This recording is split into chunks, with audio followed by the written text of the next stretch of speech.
Welcome back to the 2015-2016 NBA preview. Today we are going to be covering the Atlanta Hawks at number 9, third seed in the East. My name is Josh Ranviers and my co-host as usual.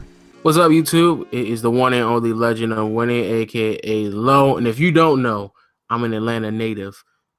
I'm not really a fan of the Hawks though, but I do get hyped when I see my home team winning. So let's go ahead and get this started. Josh Smith was right? Bandwagon fans in Atlanta. Yo, Josh Smith is a bum. Jesus Christ. Anyways, moving on to what the Atlanta Hawks did leading up to this season.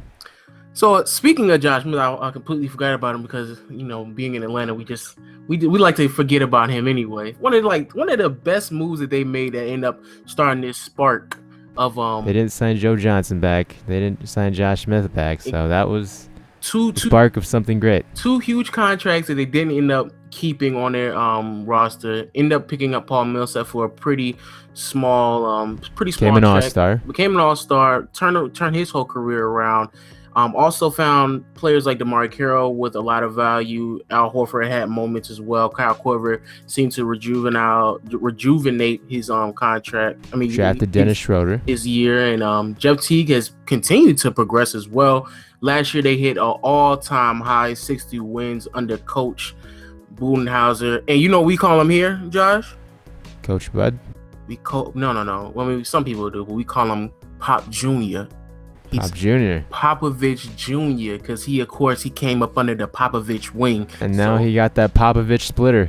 Exactly. So, a lot of things going on for the Atlanta Hawks. I don't know if they're going to, do 60 wins again, but, still a really, really good team in the East. With that said, let's take a look at the summer acquisitions by the Atlanta Hawks. The big guy, Tiago Splitter, looks like one of the biggest acquisitions besides Tim Hardaway Jr. They, signed Justin Holiday, but really not much done in free agency.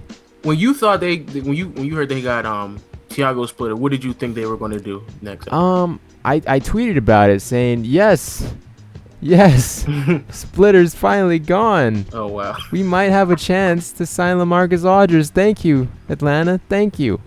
We basically gave you Splitter for free. Wow. Yeah, I think y'all did. It was a beautiful moment. What I thought, at least pertaining to Atlanta, I thought that they were going to put Al Horford at power forward and have him as center. And not sign Paul Millsap. Yeah. But none of that happened. Yeah. Now that no. Yeah, none of that happened. So they're I guess pretty deep in the 5 position at least. Tim Hardaway Jr., I guess he nice young player coming off the bench, of course, and Justin Holiday is Justin Holiday. As for the players lost, they lost Pero Antic, John Jenkins, and the Raptors superstar DeMar Carroll. Also, you might have to put down Mike Scott due to 25 years in prison. Yeah, who knows? Allegedly. Hopefully that doesn't fall through, because that taking the blame for someone else. It's never nice to see 25 years in prison. That's alleged though. That's alleged. So we're gonna say alleged to that. Right now, I guess he's out. He's in jail for all we know. But for sure, hopefully he has a bright future ahead of him. Yeah, puts the Molly and weed down. Oh wow, Jesus Christ. DeMar Carroll though is most definitely the biggest loss. And again, once you sign Tiago, I thought that DeMar was gonna come back. Have you seen Tiago's contract? Why would he come back? Contract on Tiago Splitter, Jesus Christ. But it's a contract that gets smaller as the years progress, so it's not like it's it's not like a traditional contract. But still though, it wouldn't make any sense. But they end up losing DeMar and didn't really replace him with any wing defenders. I guess they're going to rely on Thabo. But that's a pretty big That's a pretty big loss for them. As for the rookies, they got Walter Tavers from last year's draft. He's finally going to make an NBA debut. And we got 2 other rookies who I haven't heard of. So if you guys know in the comment section, please fill me in on it. We got Lamar Patterson and Turan Petaway. Hopefully I'm pronouncing their names right. But I've never heard any of those 2 guys except for Walter. So we'll have to see what they do. The rotation looks like this. Al Horford at center, Paul Millsap, Thabo Sefolosha, Kyle Korver, and Jeff Teague.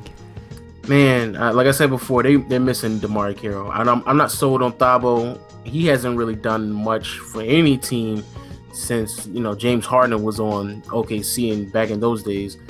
But it's still going to be extremely similar, just missing Damari. And I think Damari, though, both offensively and defensively, they're going to start to see the lack of him on the court. They're going to start feeling that effect. As for the reserves, Thiago Splitter, Mike Muscala, because we don't know Mike Scott's situation. Kent Bazemore, Tim Hardaway Jr., and Dennis Schroeder. Now, did we talk about how the fact that the Atlanta Hawks could have had Kelly Oubre? Yeah, I think we were so worried about not knowing these rookies that they actually traded for Tim Hardaway Jr. on draft day just to move down. They could have had Kelly Oubre.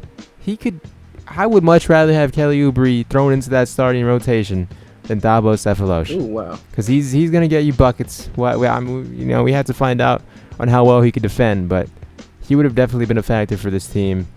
Maybe exactly like Tim Hardaway Jr. Who knows?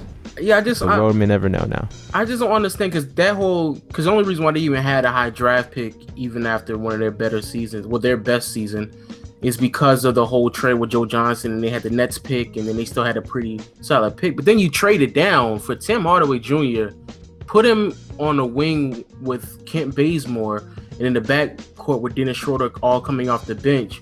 I don't really know where he kind of stands in that type of offensive scheme, but I guess we're going to see. I guess Pop Jr. going to have something for us. Which leads us into the question. The question for all these teams is going to be, why will this team win the championship, or why won't this team win the championship? So always answer that question in the comment section below. But Josh, please do the honors and answer.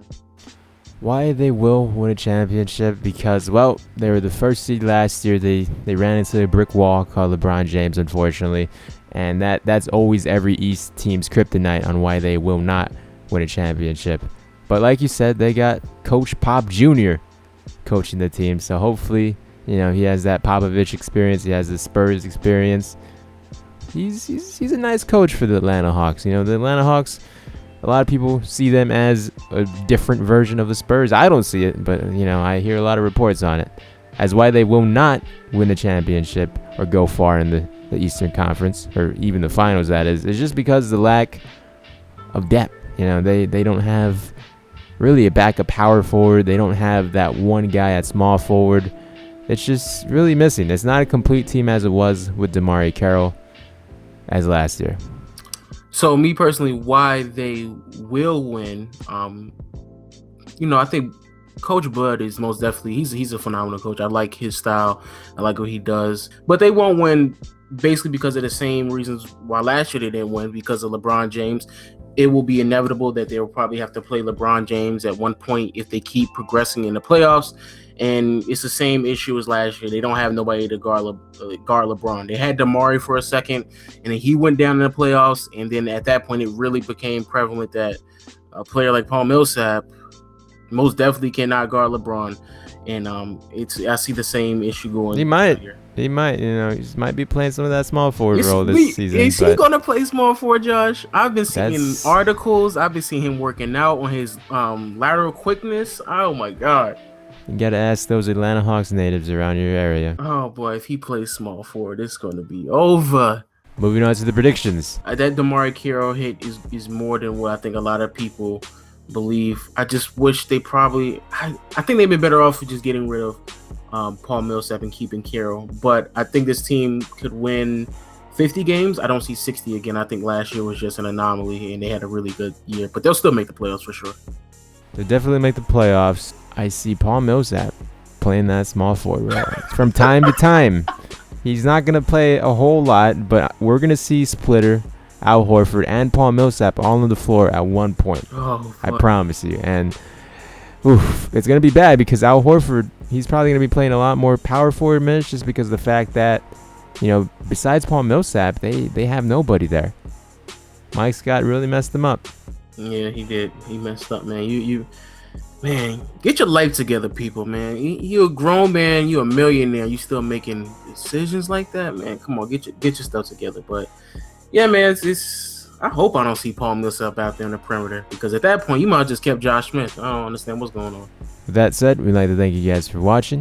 If you could leave a like, Share this video with anybody you know, and subscribe would be greatly appreciated. A lot of time and effort is put into making. Like we always say, man, please comment, share, subscribe. Always subscribe. If you subscribe, you will be updated on the latest and greatest videos that we upload on a day-to-day basis. 30 videos in 30 days, people. Please always remember that. So subscribe as well, and we will see y'all on the next video. I'll talk to you guys later. Bye-bye. Bye, guys.